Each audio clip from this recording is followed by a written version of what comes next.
Hello guys, welcome back to our channel Pariksha E classes. स्वागत है आप सभी का आपके अपने YouTube channel Pariksha E classes पर। Guys, as you know, DSSB के द्वारा पीजीटी की पोस्ट पर वैकेंसीज अनाउंस की गई हैं। इन सभी वैकेंसीज के लिए ऑनलाइन एप्लीकेशन फॉर्म 16 जनवरी से लेकर 14 फरवरी 2025 के बीच में फिल किए जा सकते हैं। इस वीडियो में हम बात करेंगे DSSB पीजीटी सोशियोलॉजी पोस्ट के लिए आपका सब्जेक्ट कॉम्बिनेशन क्या कुछ होना चाहिए, क्योंकि कई सारे अभ्यर्थी गलत सब्जेक्ट कॉम्बिनेशन की वजह से वैकेंसीज में सिलेक्ट तो हो जाते हैं लेकिन फाइनल्स में बाहर हो जाते हैं। इसलिए ज़रूरी है कि आप सभी सब्जेक्ट कॉम्बिनेशन को जान लेने के बाद ही इस फॉर्म को फिल करेंगे। एज लिमिट क्या रहने वाली है, इसके अलावा लेवल ऑफ पे क्या रहेगा and total number of vacancies male and female के लिए अलग अलग यहाँ पर क्या कुछ निकल के आई हैं, इस विषय में हम आगे वीडियो में बात करने वाले हैं। तो यहाँ पर आप देख पाएंगे नेम ऑफ पोस्ट है, पोस्ट के जो टीचर सोशियोलॉजी मेल और फीमेल और पीजीटी सोशियोलॉजी टीचर, जिसका पोस्ट कोड है 834/24। नेम ऑफ डिपार्टमेंट की बात करते हैं तो डायरेक्टरेट ऑफ एजुकेशन इसका डिपार्टमेंट रहने वाला है ऑफ न्यू दिल्ली। अगर हम बात करें पीजीटी सोशियोलॉजी मेल के लिए कितनी वैकेंसीज आई हुई हैं तो इनकी संख्या है टोटल नंबर ऑफ 5। सबसे पहले हम बात करते हैं एजुकेशनल क्वालिफिकेशन की। तो यहाँ पर आपसे दो तरह से एजुकेशनल क्वालिफिकेशन की डिमांड की गई है, एसेंशियल और डिज़ायरेबल। एसेंशियल क्वालिफिकेशन की बात कर लेंगे तो यहाँ देखिए, सबसे पहले आपके पास होनी चाहिए master degree in sociology from a recognize university और institution with at least 50% marks in aggregate और इक्विवेलेंट ग्रेड। तो यहाँ पर सबसे पहले आपके पास सोशियोलॉजी में पीजी की डिग्री होनी चाहिए किसी भी रिकॉग्नाइज यूनिवर्सिटी या फिर इंस्टीट्यूशन से जिसमें आपके पास एटलीस्ट 50% मार्क्स आए हों फाइनल ईयर में, और इक्विवेलेंट आपकी ग्रेड अगर आती है तो वो भी 50% के बराबर होनी चाहिए।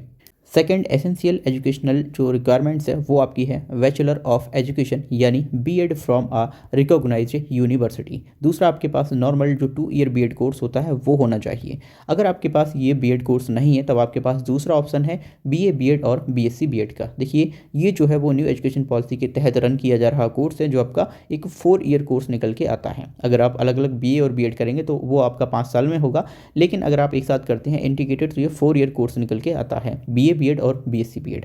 अगर आपके पास ये कोर्स भी नहीं है तब आपके पास होना चाहिए 3 ईयर इंटीग्रेटेड बीएड और एमएड कोर्स। देखिए, जो 3 year integrated BEd MEd course है ये भी अगर आप सेपरेट करेंगे तो 2+2 यानी कि 4 साल में कंप्लीट होता है, लेकिन एक साथ इंटीग्रेटेड करने पर 3 साल इसकी जो अवधि है वो निकल के आती है from any NCTE recognised institution. तो यहाँ पर आपसे दो तरह की जो एसेंशियल क्वालिफिकेशन है वो मांगी गई है। पहला आपके पास पीजी डिग्री होनी चाहिए सोशियोलॉजी में, दूसरा यहाँ पे आपके पास बीएड होनी चाहिए, नॉर्मल नहीं है तो बीए बीएड या बीएससी बीएड होनी चाहिए, ये भी नहीं है तो आपके पास 3 साल का इंटीग्रेटेड बीएड एमएड कोर्स होना चाहिए।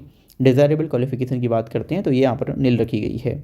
एक्सपीरियंस की बात करेंगे तो एसेंशियल और डिज़ायरेबल दोनों तरह का एक्सपीरियंस आपसे नील रखा गया है। पे स्केल की बात करते हैं तो देखिए, पे स्केल आपको जो है वो 7th पे कमीशन के अकॉर्डिंग दिया जाएगा, जिसका पे लेवल है 8, ठीक है, जिसमें आपकी बेसिक पे निकल के आती है 47,600 रुपये से लेकर 1,51,100 रुपये तक, ठीक है। शुरुआत में आपके पास जो बेसिक पे है वो रहने वाली है 47,600 रुपये एंड इस पर आपको HRA DA TPTA जैसे अन्य अलाउंसेस और भत्ते दिए जाएंगे, जिससे आपकी पहली सैलरी 17,000 रुपये के आसपास निकल कर आएगी।